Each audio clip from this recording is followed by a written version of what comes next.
Ecclesiastes 4, verse 1 to 16. Again I looked and saw all the oppression that was taking place under the sun. I saw the tears of the oppressed, and they have no comforter. Power was on the side of their oppressors, and they have no comforter.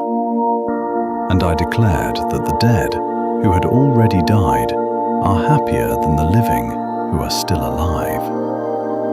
But better than both is the one who has never been born, who has not seen the evil that is done under the sun. And I saw that all toil and all achievement spring from one person's envy of another. This too is meaningless, a chasing after the wind. Fools fold their hands and ruin themselves.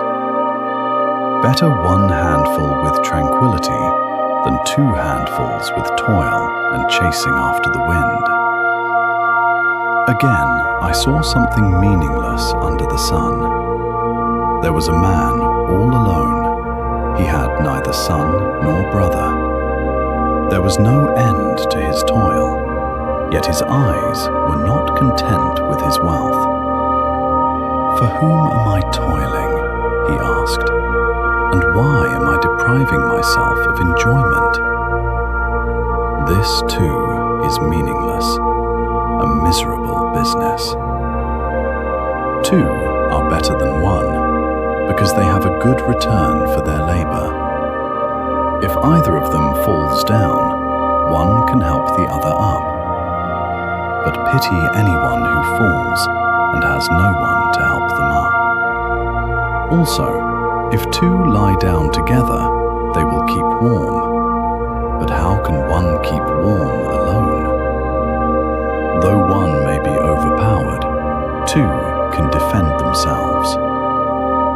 A cord of 3 strands is not quickly broken. Better a poor but wise youth than an old but foolish king, who no longer knows how to heed a warning. The youth may have come from prison to the kingship, or he may have been born in poverty within his kingdom. I saw that all who lived and walked under the sun followed the youth, the king's successor. There was no end to all the people who were before them. But those who came later were not pleased with the successor. This too is meaningless, a chasing after the wind. Ecclesiastes 5, verse 1 to 20. Guard your steps when you go to the house of God. Go near to listen, rather than to offer the sacrifice of fools who do not know that they do wrong. Do not be quick with your mouth. Do not be hasty in your heart to utter anything before God. God is in heaven, and you are on earth, so let your words be few. A dream comes when there are many cares, and many words mark the speech of a fool. When you make a vow to God, do not delay to fulfill it. He has no pleasure in fools. Fulfill your vow. It is better not to make a vow than to make one and not fulfill it. Do not let your mouth lead you into sin. Much dreaming and many words are meaningless. Therefore, fear God. If you see the poor oppressed in a district, and justice and rights denied, do not be surprised at such things, for one official is eyed by a higher one, and over them both are others higher still. The increase from the land is taken by all. The king himself profits from the fields. Whoever loves money never has enough. Whoever loves wealth is never satisfied with their income. This too is meaningless. As goods increase, so do those who consume them. And what benefit are they to the owners, except to feast their eyes on them? The sleep of a laborer is sweet, whether they eat little or much. But as for the rich, their abundance permits them no sleep. I have seen a grievous evil under the sun, wealth hoarded to the harm of its owners, or wealth lost through some misfortune. Everyone comes naked from their mother's womb, and as everyone comes, so they depart. They take nothing from their toil that they can carry in their hands. This too is a grievous evil. They toil for the wind. This is what I have observed to be good, that it is appropriate for a person to eat, to drink, and to find satisfaction in their toilsome labor under the sun during the few days of life God has given them, for this is their lot. Moreover, when God gives someone wealth and possessions and the ability to enjoy them, to accept their lot and be happy in their toil, this is a gift of God. They seldom reflect on the days of their life, because God keeps them occupied with gladness of heart.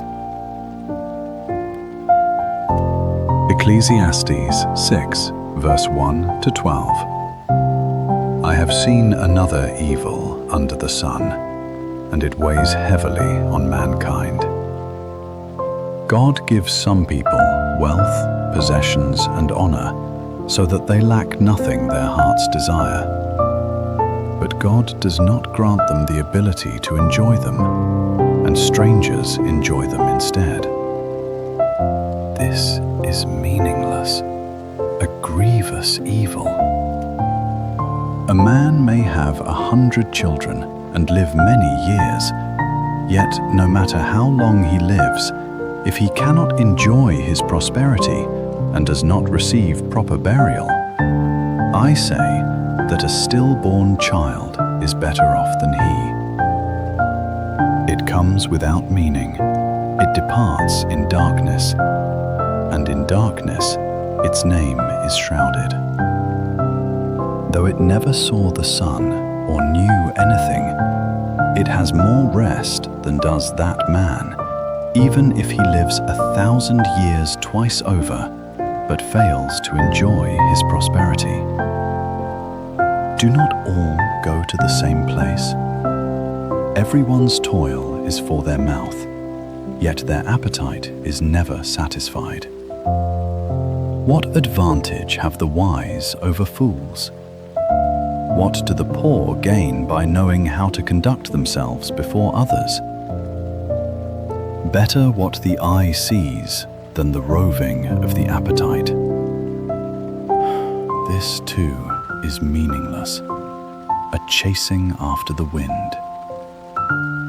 Whatever exists has already been named, and what humanity is has been known. No one can contend with someone who is stronger. The more the words, the less the meaning. And how does that profit anyone? For who knows what is good for a person in life during the few and meaningless days they pass through like a shadow? Who can tell them what will happen under the sun after they are gone? Ecclesiastes 7, verse 1 to 29. A good name is better than fine perfume, and the day of death better than the day of birth. It is better to go to a house of mourning than to go to a house of feasting, for death is the destiny of everyone. The living should take this to heart. Frustration is better than laughter, because a sad face is good for the heart. The heart of the wise is in the house of mourning, but the heart of fools is in the house of pleasure. It is better to heed the rebuke of a wise person than than to listen to the song of fools. Like the crackling of thorns under the pot, so is the laughter of fools. This too is meaningless. Extortion turns a wise person into a fool, and a bribe corrupts the heart. The end of the matter is better than its beginning, and patience is better than pride. Do not be quickly provoked in your spirit, for anger resides in the lap of fools. Do not say, "Why were the old days better than these?" For it is not wise to ask such questions. Wisdom, like an inheritance, is a good thing, and benefits those who see the sun. Wisdom is a shelter, as money is a shelter. But the advantage of knowledge is this: wisdom preserves those who have it. Consider what God has done. Who can straighten what He has made crooked? When times are good, be happy. But when times are bad, consider this: God has made the one as well as the other. Therefore, no one can discover anything about their future. In this meaningless life of mine, I have seen both of these, the righteous perishing in their righteousness, and the wicked living long in their wickedness. Do not be over-righteous, neither be over-wise. Why destroy yourself?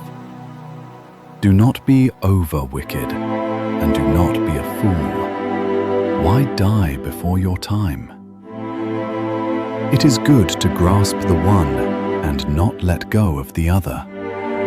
Whoever fears God will avoid all extremes. Wisdom makes one wise person more powerful than 10 rulers in a city. Indeed, there is no one on earth who is righteous, no one who does what is right and never sins. Do not pay attention to every word people say, or you may hear your servant cursing you. For you know in your heart that many times you yourself have cursed others. All this I tested by wisdom, and I said, I am determined to be wise. But this was beyond me. Whatever exists is far off and most profound. Who can discover it? So I turned my mind to understand, to investigate, and to search out wisdom and the scheme of things, and to understand the stupidity of wickedness and the madness of folly. I find more bitter than death the woman who is a snare, whose heart is a trap, and whose hands are chains. The man who pleases God will escape her, but the sinner she will ensnare. Look, says the teacher, this is what I have discovered. Adding one thing to another to discover the scheme of things, one I was still searching but not finding, I found one upright man among 1,000, but not one upright woman among them all. This only have I found: God created mankind upright, but they have gone in search of many schemes.